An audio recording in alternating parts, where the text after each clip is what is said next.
Hello and welcome to the HIPAA Vault show, where we discuss all things HIPAA compliance in the cloud. My name is Adam Zenedine, and I'm joined today by Gil Vidals, the founder and CTO of HIPAA Vault. Hi, Gil. Hey, Adam. Good to see you again.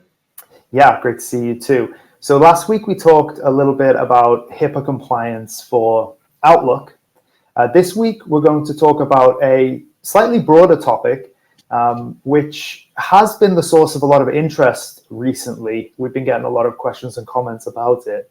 And that is third-party website tracking and how that relates to HIPAA and patient privacy. Most of the questions have been coming from marketing agencies. So this episode is going to be just FYI kind of geared more towards that. But if you are a website owner, it is also useful to stay abreast of this kind of information and maybe ask your marketing agency about it. So maybe what the best way to start here, Gil, is to maybe define a little bit about what website tracking is. So I'll go ahead and do that. So what is website tracking and what is it used for? So website tracking is the collection and sharing of information on an individual visitor to the website's activity on the internet. And it's used to measure, it's used for a couple of things. It's used to measure a website's traffic, how many visitors it gets in a certain time period. Provide user-tailored experiences. So when a specific visitor visits the website, it tailors the experience to them. Measure success in terms of the visitors coming to the website and maybe purchasing a product or filling in a form. Tracking conversions and delivering targeted advertisements. So there's, I would say, the main use cases. Would you agree with that, Gil? Yeah, I would like to add that this is so vital to marketeers, marketing departments, because marketing departments spend a lot on promoting the website, and they really are trying to implement the CTA, the call to action. And like Adam mentioned, a call to action might be to buy a product, it might be to download a white paper, it might be to call the 800 number. I mean, it could be any number of things, but you cannot measure the success and the return on your investment of those marketing dollars unless you have proper tracking. So it is something very vital to the survival of the business. Yeah, definitely. And to add to that, I think before we started recording, we were talking about analogies here. And I think we could start by maybe saying that it's successful. It's already proven successful in like the retail industry as they switched from more, brick and mortar stores to selling their products online. I think we use the analogy of Home Depot, right, Gil? Sure. Maybe care to kind of expand on that a little bit. Well, we were talking about the data that's being collected in the context of the kind of entity. So let's say someone goes to Home Depot and they're on the website, they want to buy some hammers and nails for a project. That same individual who's shopping at Home Depot might go over to Kaiser because if they're a patient, let's say they're part of the Kaiser organization, that's where they have their healthcare plan. So now they're over at the Kaiser website. And let's say both Kaiser and Home Depot are tracking this individual's IP address, their email address, their geolocation, the time of the day, the type of web browser they're on, all these details, and many more details. But in context, Kaiser is regulated by HIPAA. Mm-hmm. Home Depot is not. So clearly there's a big difference. Home Depot is not on the hook saying, oh, this is patient information, protected health information. It's not. The guy's just going there to buy hammers and nails online. But with Kaiser, because Kaiser has a relationship, a healthcare relationship with that user who happens to be a patient or under the healthcare plan, now all of a sudden Kaiser has to be careful with that data and where they display and how they use that data of all those metrics they collected. They're more limited and more restrictive in the scope of what they can do with that data. So they might in this scenario be using exactly the same marketing methods, the same tools, but the law applies differently to them because of the nature of the Yeah, and let's be even more clear. So both Home Depot and Kaiser, and this is just a fictitious example, by the way. Both websites have the same data, let's say.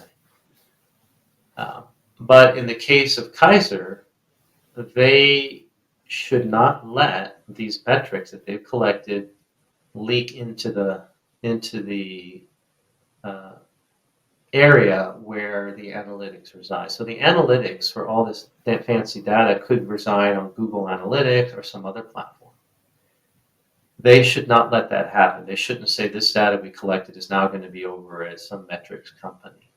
Whereas Home Depot could do that. They could allow the same metrics over to their metrics platform that's run by some other vendor. Kaiser has to do more data scrubbing, and they have to de-identify the data before they allow it to go to the analytics platform.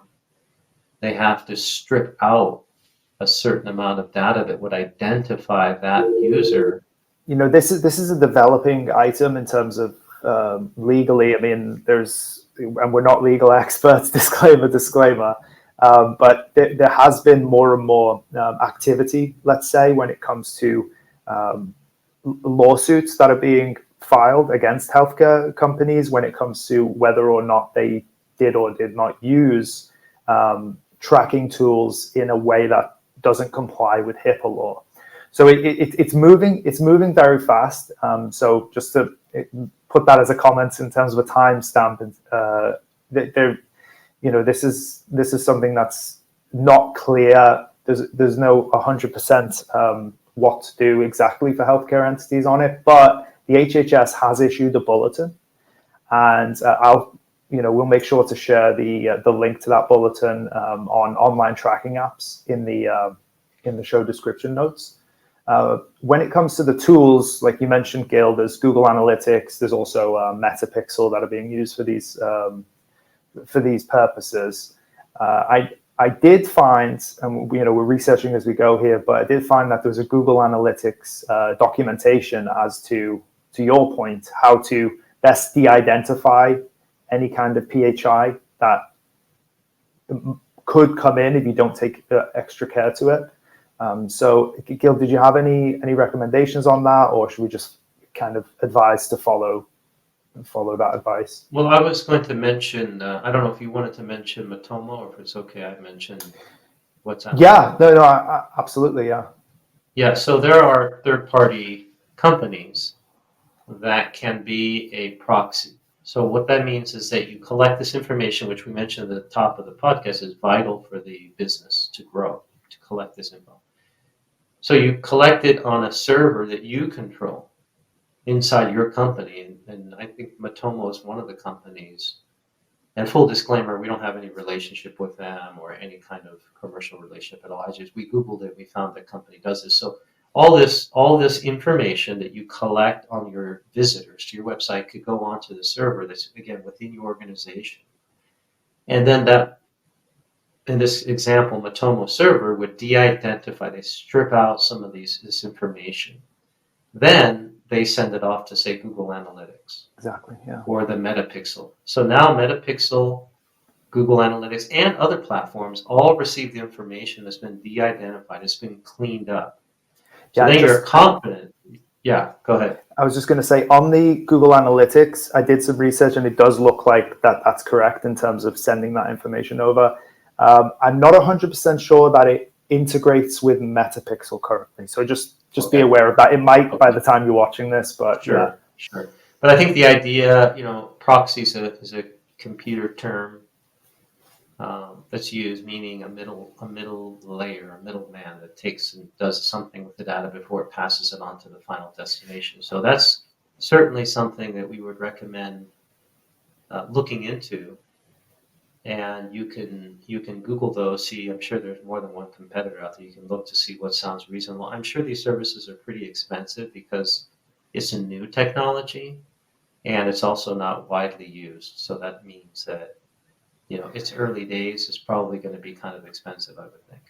Yeah, well, actually, it's great that you bring that up because Matomo specifically is the software itself, when you're self-hosting it, is free, the software side of it. Okay. So they do have a cloud platform, a cloud SaaS-based model, software as a service, but that you need a BAA ultimately to make sure that that data is secure in a HIPAA compliant manner. So Matomo is free when you host it what's called on-premise. And we've actually hosted a couple of these, Gil. So we've hosted, basically they'll install the server and then we'll host. When you say you need a BAA, you mean that if you were to use some third-party provider that's out in the cloud, you would want to have a BAA with that provider. But if you're self-hosting in your own environment, you don't need a BAA.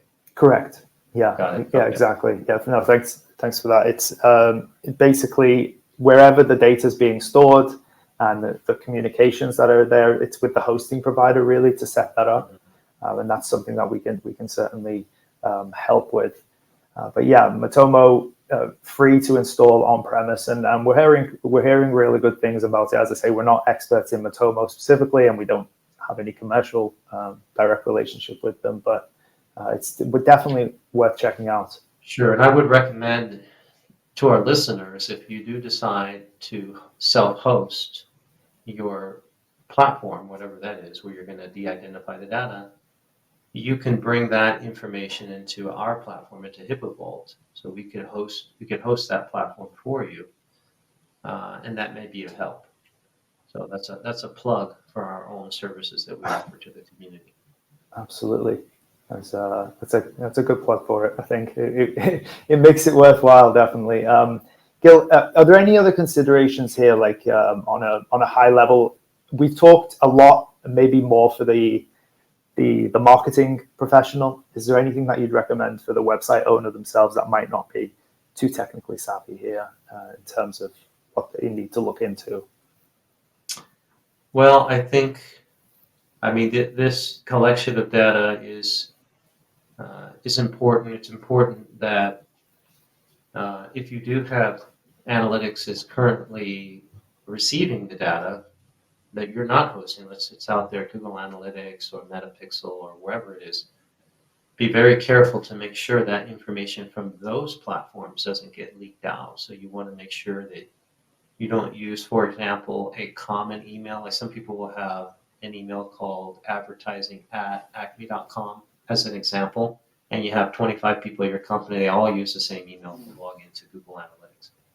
You're going to want to stop that right away and say, no, only these few people can log into that, because now you've got a risk that you have to manage in that environment to make sure that you don't let everybody in there. You have to make sure that that information doesn't get leaked out.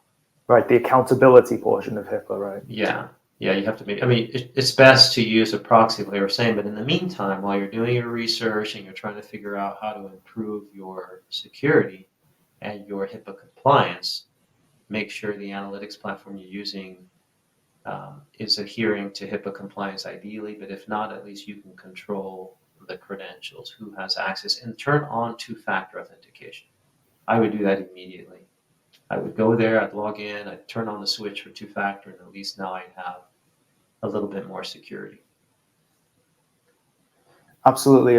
Anything else that you'd like to bring up with regards to? No, I think that's it. This is, as you said at the top of the podcast, Adam, this is a newer area. I mean, well, let me say it this way. Collecting analytics and data has been around for a long time. That's not new. What we mean by new is that there are new complaints and court cases and litigation around this topic. That's the part that's new. Right. And it's come to the limelight, and you know how it is. Anytime there's a weakness and leakage of data, I am sure litigation is the next step. So, and everybody wants to avoid that. So hopefully this podcast will help you at least come to terms and be aware that this is a risky area, that maybe something you didn't give it any thought before at all. And now it could be top of mind, and you can talk to your team. If you're the CEO listening to this, go talk to your team, your website team, and ask them, where do we store the data? I want to know where we store the data. Is it stored on-premise, or is this analytics stored somewhere else?